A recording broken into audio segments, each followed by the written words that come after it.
Well, a multi-award-winning trio of writers born and raised in Brooklyn, New York, are set to begin shooting their feature film Flatbush this summer. Well, our News 12's Jordan Kassane chatted with the trio, who say their hope for the film is to inspire the Flatbush community and remind them that today's tough times are fleeting.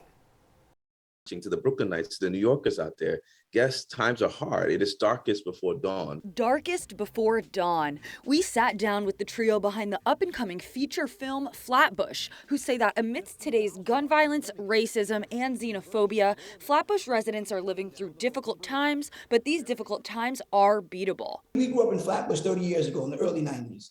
And during that time period, you saw gun violence, you saw high crime rates, a lot of car thefts.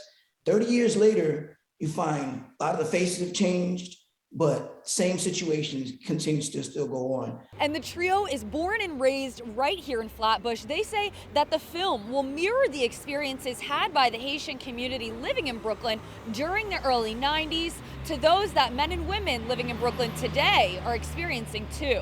The men are hopeful that the film will teach viewers that the tough times the Haitian community in Flatbush endured in the early 90s, like gun violence and xenophobia, can be combated if the community comes together. Even 30 years ago, that facing the impossible, we overcame it, right? We overcame it by coming together in the midst of xenophobia, in the midst of gun violence. Next on the agenda, they say, we're looking for actors, especially Haitian American actors that can speak Creole, because we want to kind of make it more authentic and use the language in the film. If you're interested in being a part of Flatbush or learning more information about the movie, you can head to yanatha.com for more information on the film, which is set to be released in spring of 2023. In Flatbush, Jordan Kassane, News 12.